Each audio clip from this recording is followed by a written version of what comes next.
He demonstrated excellence as evidenced by the numerous certifications, including a career executive service officer and successful examinations in various fields such as professional board examination for teachers, educational management test, and management aptitude test battery accreditation.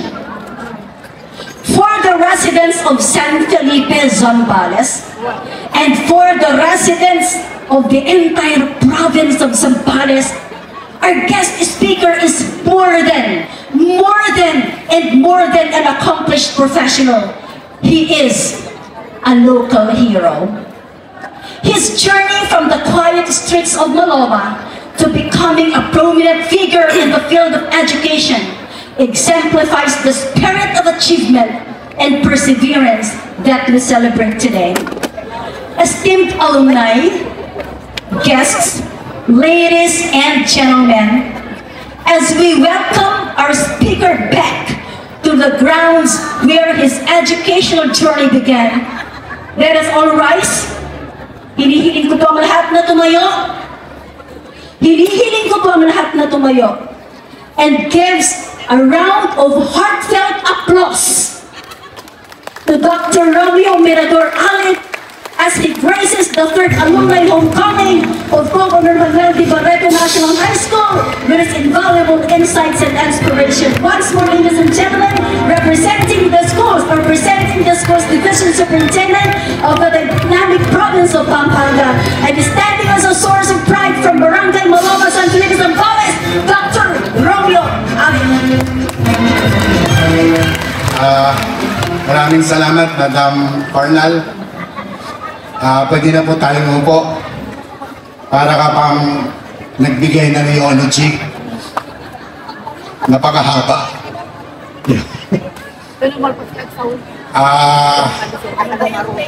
Unang-una, ilang oras ba ako magsasalita dito, Sir Adong? Okay. Ang gagawin po natin ay nagsisindi po ako ng kandila. Pag namatay na po ang kandila, hihinto na po ako. May ganun din magaganda.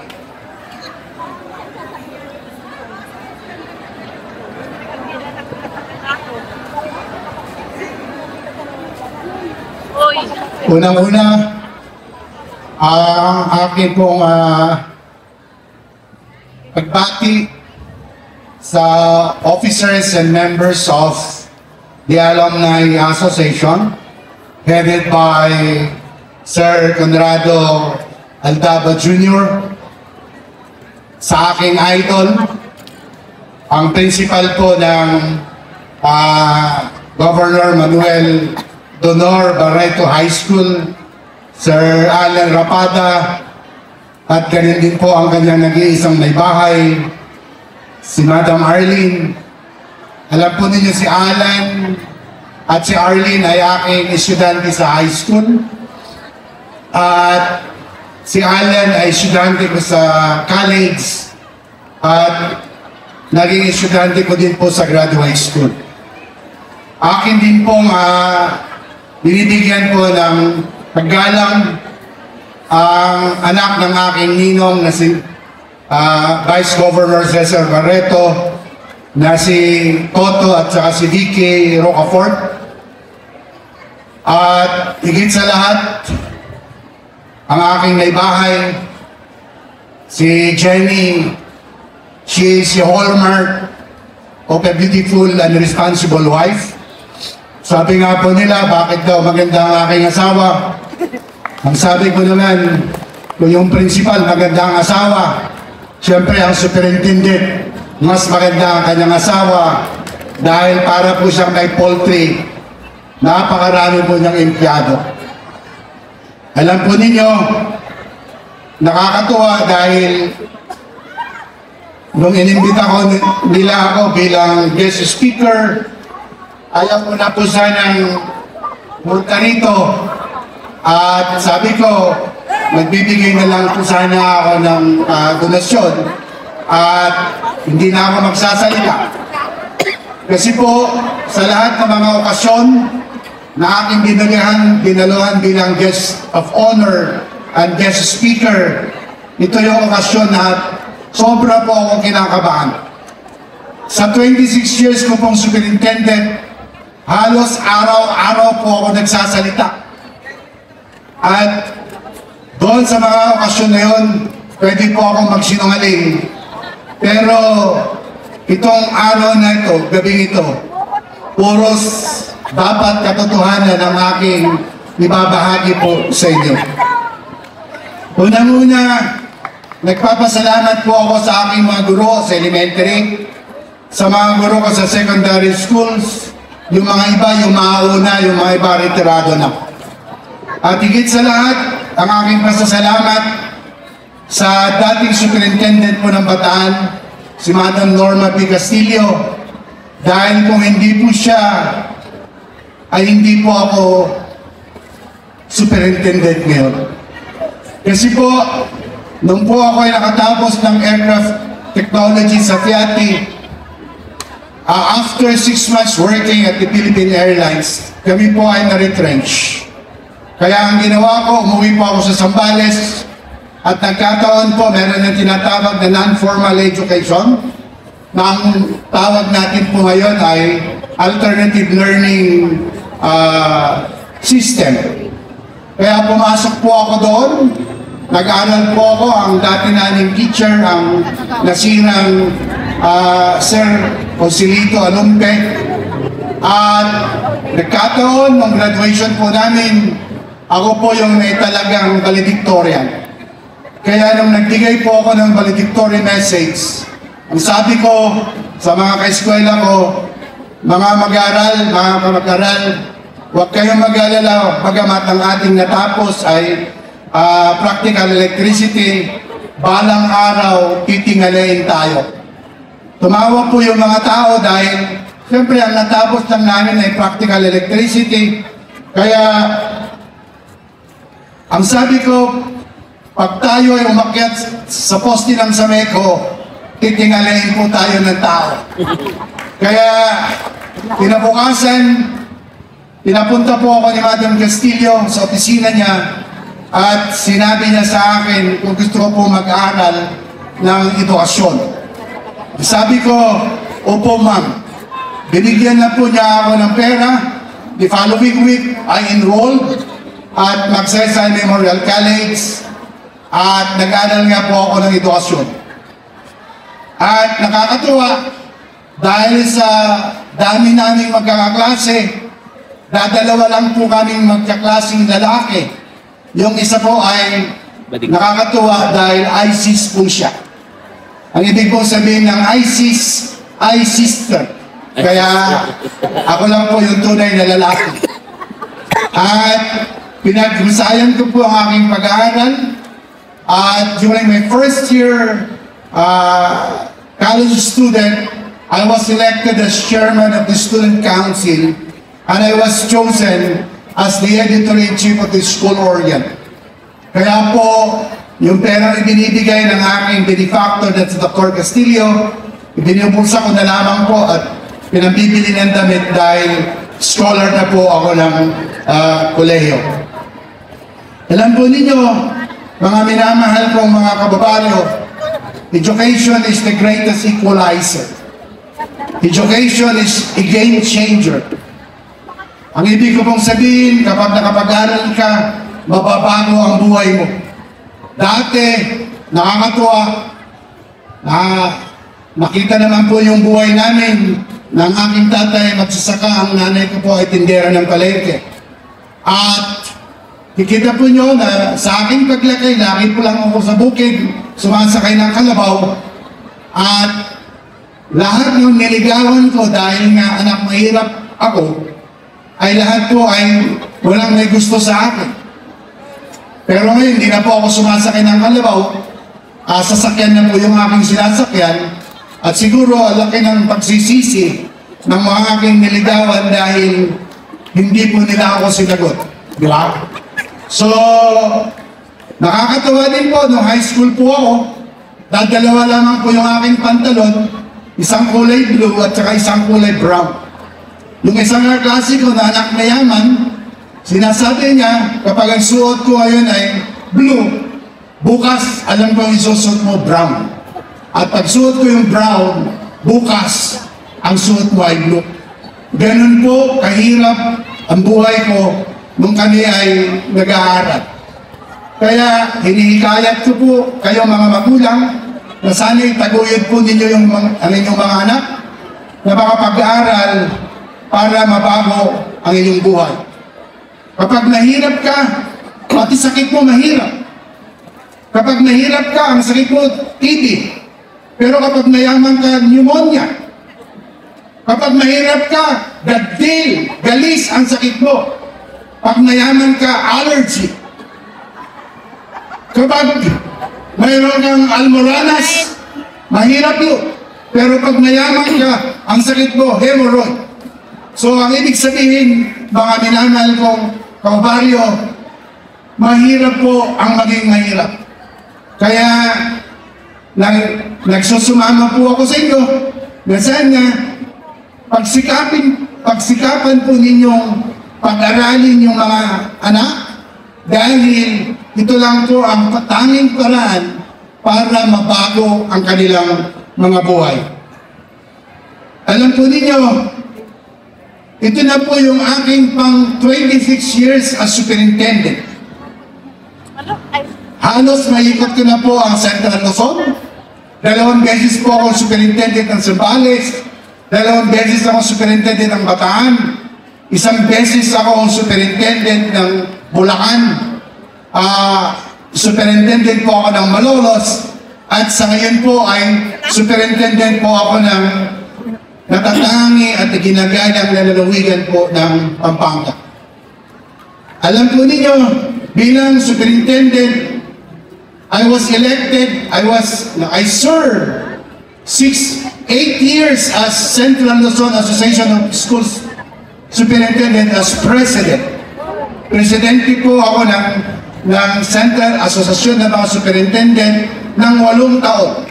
And because of that, I was elected as the National President of the Philippine Association of School Superintendents. About 360 superintendents throughout the Philippines.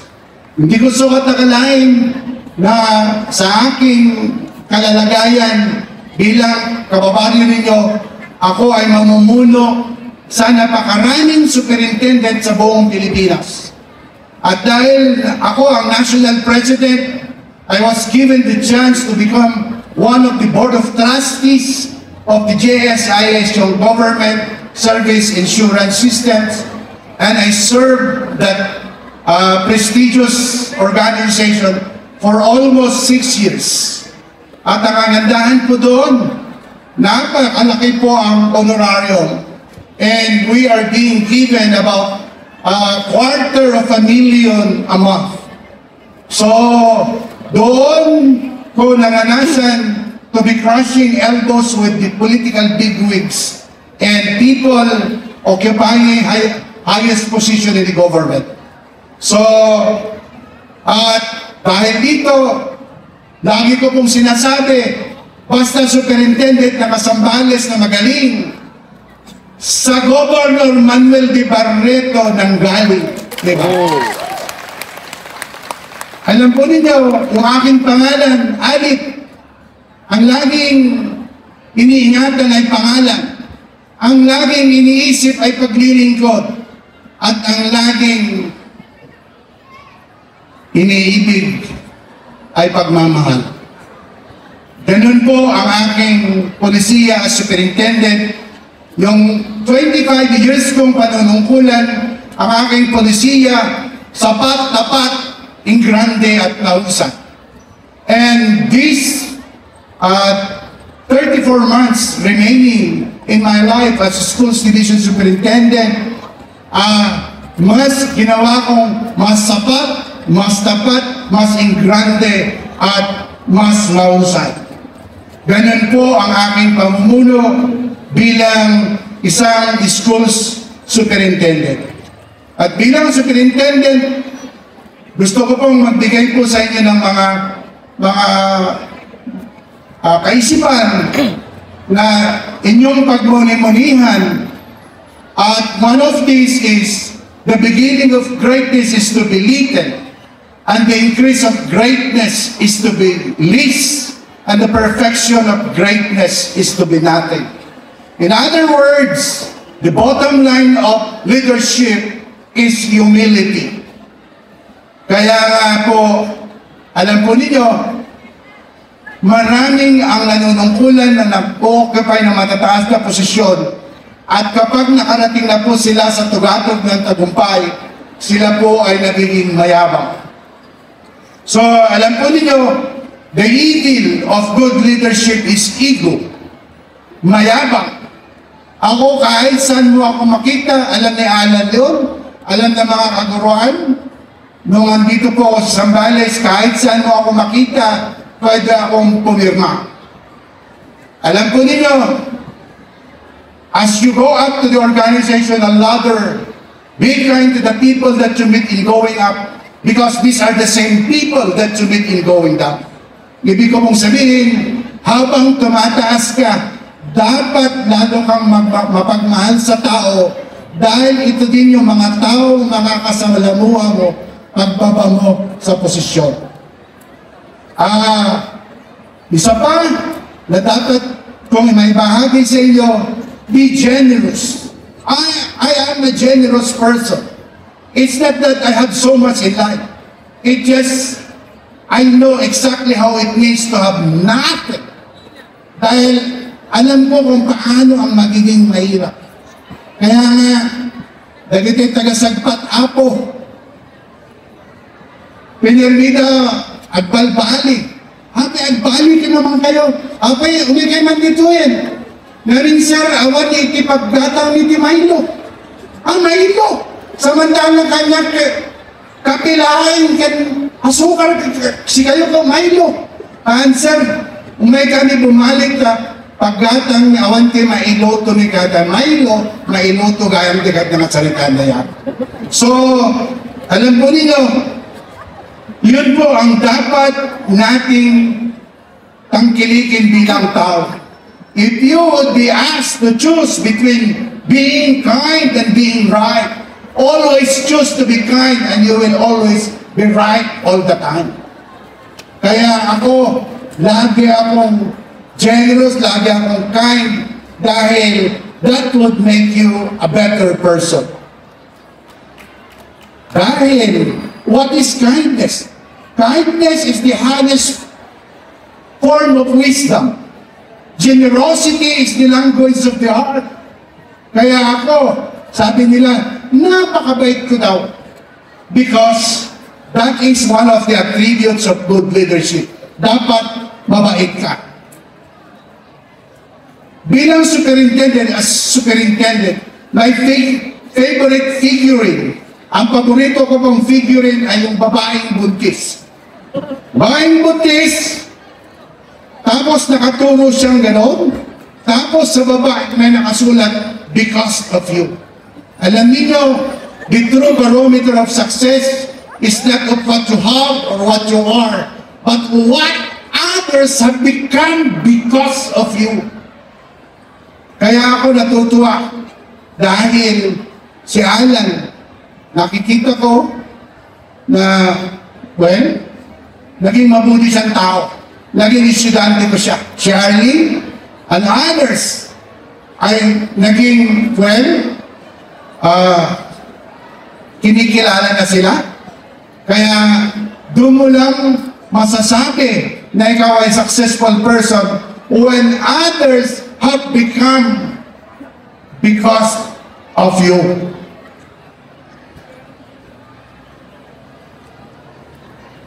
Your being a leader is the happiness of your people. Kaya kung leader ka, dapat mapagmahal ka. You have to possess that attribute of good leadership. Sa Tagalog po, dapat kung mahusay kang leader, tatlong letra. MRT. Ang ibig pong sabihin, mahal, respeto at tiwala. Sa English, LRT, love, respect, and trust. Dapat, yun ang mga dapat na attributes na maposes mo kapag ikaw ay mahusay na leader. Pwede ba mag-inom po ng tubig?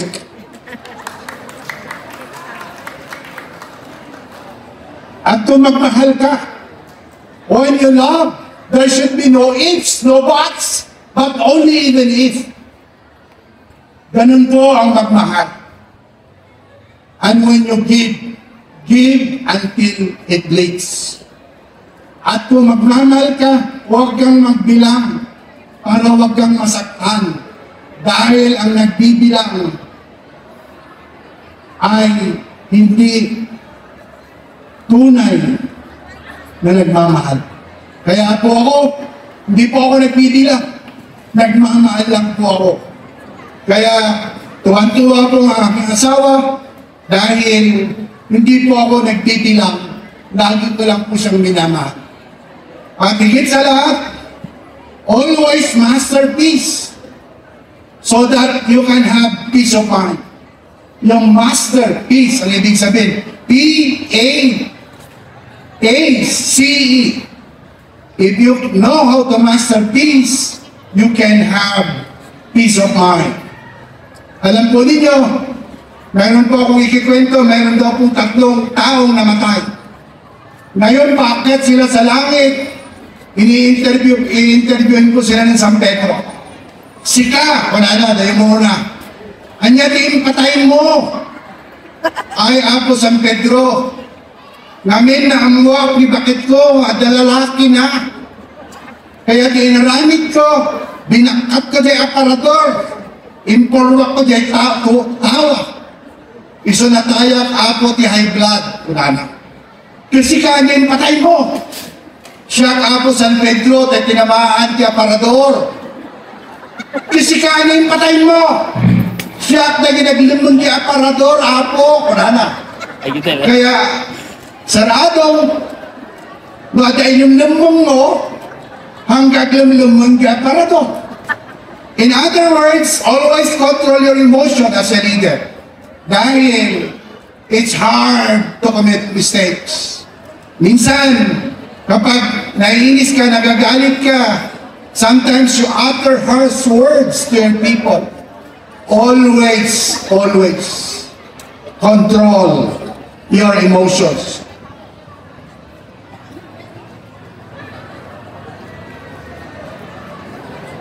As a leader, you should always manifest good relationship with your people. Dapat nasikakit a leader, dapat nasayaan, ipinakikadwang titang tao. And I want to share you again another story. Ito yung istorya ng mga security guard. Dahil yung security guard, dahil pang rabiida, mabisita. So inaramid na dyan mga security guard, nagronda ni Jai kumpang di kumpanya. After a while, bumalik po siya. Tapos kuna na, abe, agad hamburger mga kanaw, kuna na. Ay, tayo gudwata, kuna na. Gudwata. Kunang katay, awan di balon mo. Han, nakita kayo ito yung basuraan. Oh, hapay nalang dadadayo dahil na. Haan, nakakawil di basurahan. Di nabubulok. Kunana. So kunana, kahit yung masarita ang nakapsat, in all situations, be good to the people that you work with. Because that is one of the essences of true leadership. Another, as a leader, you must be reasonable enough to accept your mistakes, because accepting your mistakes is the real spirit of humility. Amuyo Apo, at dati may isang ubing na sumsumrat kay eskwela. Kada dumating kay eskwela, dahil late po siya, Lagi siyang pinapatayo sa harap ng klase at pinapalo yung teacher yung kamay niya. Inaldaw nga kasyay timang mangyari na ubing kada dumating kay unag ti eskwela. So ti ubing, no dumating kay eskwela, di classroom, ikasyay na di iba na, tapos na di teacher na, pautin na di iba na. May isang aldaw, dahil kay teacher, agbis bisiklita, nakita na di ubing, nga duron-duron na di wheelchair, di tatang na, mapaan di orphanage. Kaya, di teacher, sumakit kinakam na agsang sangit. Gayam, tirason, mahapay, inaldo nga malilate na niya kayo estudyante, kat itulod na di tatang na di orphanage, tapno ay wananda. Kaya, sumrek na ubing, inaramid na di teacher, inala na dajay stick, infed na dajay stick ubing, tapos he asked the child to do the spanking. Ibig sabihin, baudan na anak ko dahil ang laki ng kasalanan. And that is what? Accepting mistakes. Nga may naapo, no adda tayo ti posisyon, di tayo amo. We do not want to ask sorry. We do not have that courage to say forgiveness. I acknowledge my former teacher, Madam Lilian Kaase. Teacher ko po sa ng Pilipino. And the last another one that I want you to ponder on is about styrofoam cup. Amayon ti styrofoam cup, apo, te pagin inuman ti kape nga styrofoam. What is the beauty of knowing about the styrofoam cup? Alam nyo, if you are in the peak of your career, well, kasla kanya apo as schools division superintendent, no mag-attend ka ti okasyon, ay apo iso amin nga naiimas nga pinangan, ikaya bilda di jay namisaan mo. No agkapi ka, titid na tasa, ceramic, porcelain. De plato, mga plastic, korel. Tapos no agkapi ka, mga Blend 45. Tikapin, Tim Horton. Kas jay tikapin, no kasikat na nga to ti position mo. Pero alalahanin mo, there is always time for everything. Lahat matatapos din yung pagiging superintendent ko. Kaya I always love people because when I retire, hanga ceramic, hanga porcelain na baso dito na kanya kundi styrofoam cup because as superintendent dahil lati ikikandati premium, dahil lati ikikandati halaga, dahil pagiging superintendent mo, hindi bilang ikaw na tao. Kaya dapat you have that humility to accept things that there is always time for everything.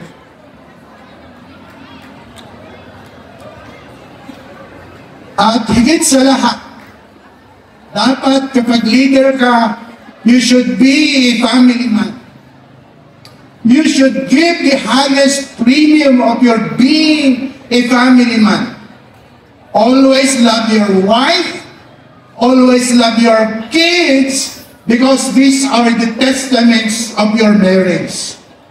Amoyo apo, marriage is just like a workshop. Marriage is just like a workshop. I work on my wife's shops. Okay? Kaya sa ating mga lalaki, lahat na mga sakit ng ating asawa, isa lang ang alam kong gamot, paracetamol. Kaya pag may sakit ang asawa ko, binibigyan ko lang po siya ng paracetamol, and everything will be fine. Okay? At saka, as a husband, you must know the physical anatomy of your wife. Alam po ninyo, ang mga babae, ang mga asawa nating babae, ang babae ay meron siyang dapat 8,000 words, minimum of 8,000 words a day. Minimum. Ang lalaki ay 6,000 words, maximum a day. Kaya kapag natutulog kayo mag-asawa, kapag daldal pa ng daldal ang asawa niyong babae, huwag kang magagalit dahil yung asawa mo hindi pa kumukota. Naintindihan? At ikaw naman ng babae, habang dumadaldal ka at hindi nakikinig ang asawa mo, huwag ka rin magagalit dahil yung asawa mo nakakota na. Dapat lagi niyong iniisip yun. Kaya yun ang pinaka mabuting dapat yung malaman, the physical anatomy of your wife. At ang mga asawa natin, meron silang sakit. Yung indirect insinuation syndrome. Ano po ang ibig sabihin ng indirect insinuation syndrome? Alam po ninyo, naging sa una po. Dati ng oras.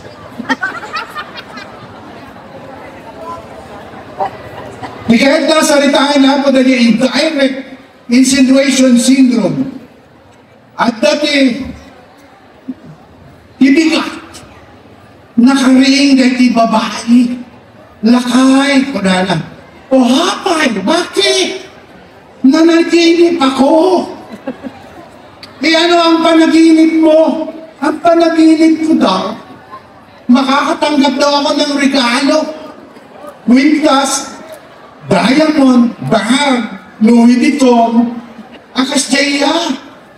Ang nakatatikat na saritain lakay ko dahil panaginip ko. Bayang lakay, bayang bakit ko. Tono, malo, maamwam, no anyakat na tisaritaan.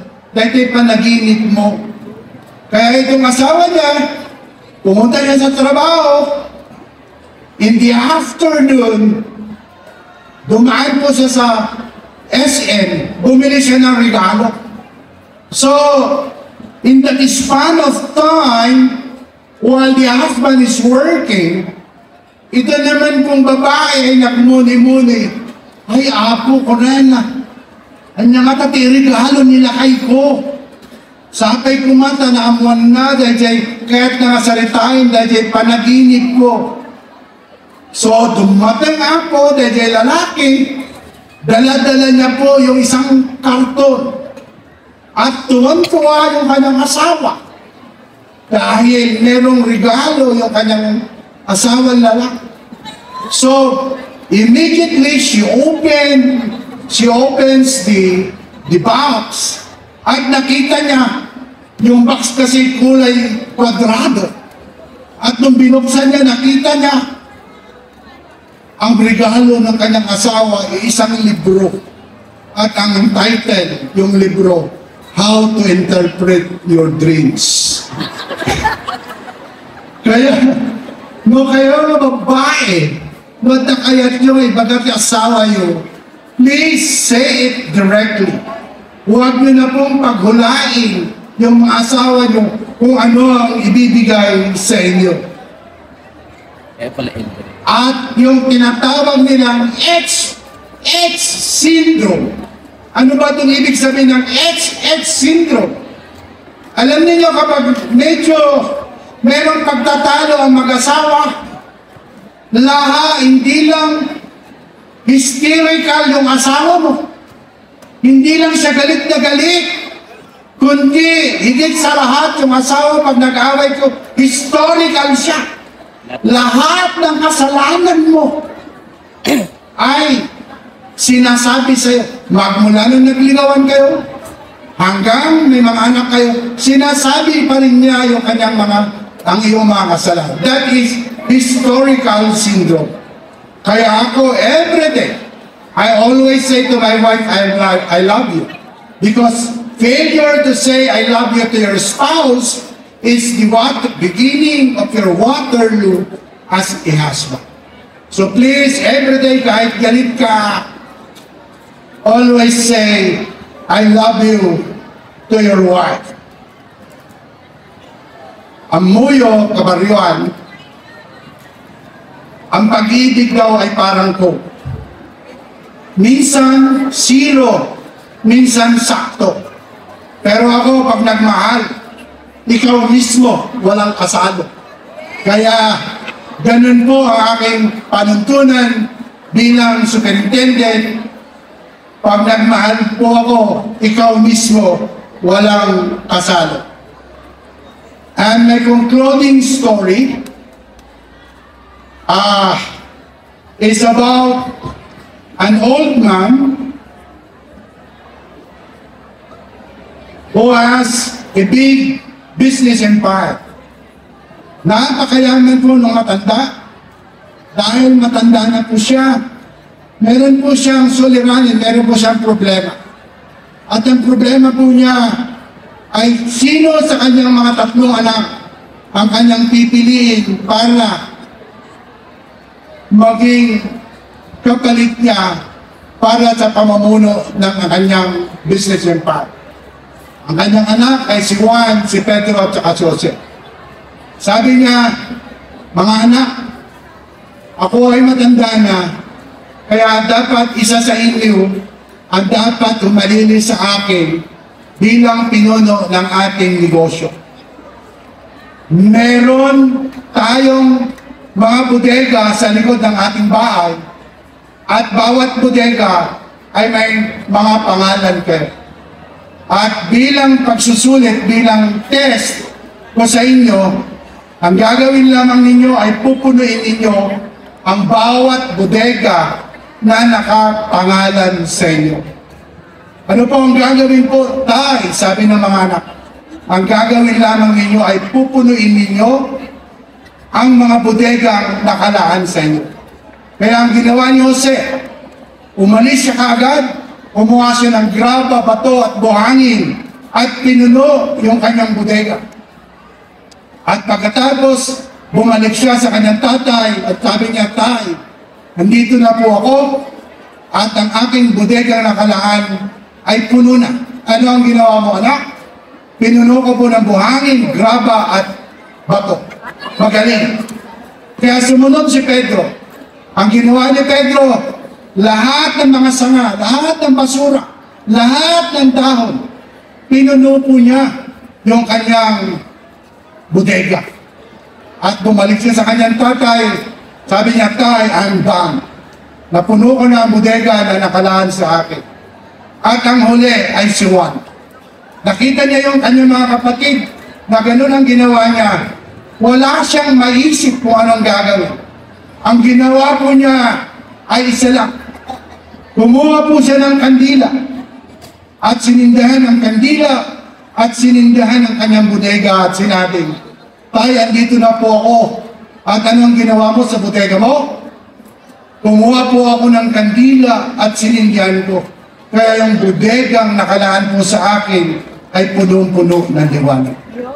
Kaya minamahal ko mga kababago, mga kamag-aral, mga magulang, mga nanunungkulan.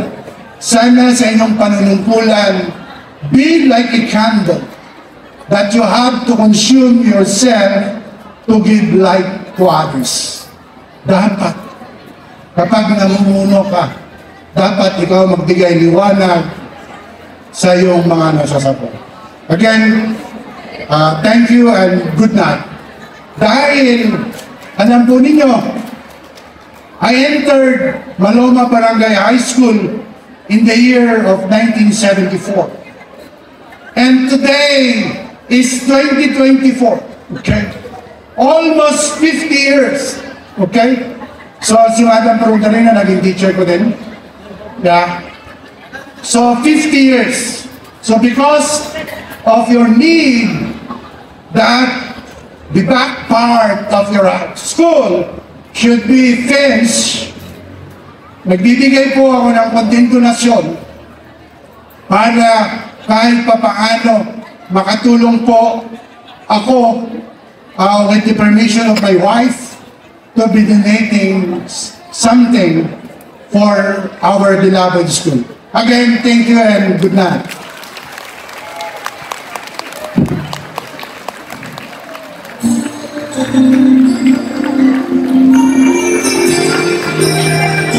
Ito po yung paborito kong kanta. It's Wind Beneath My Wings.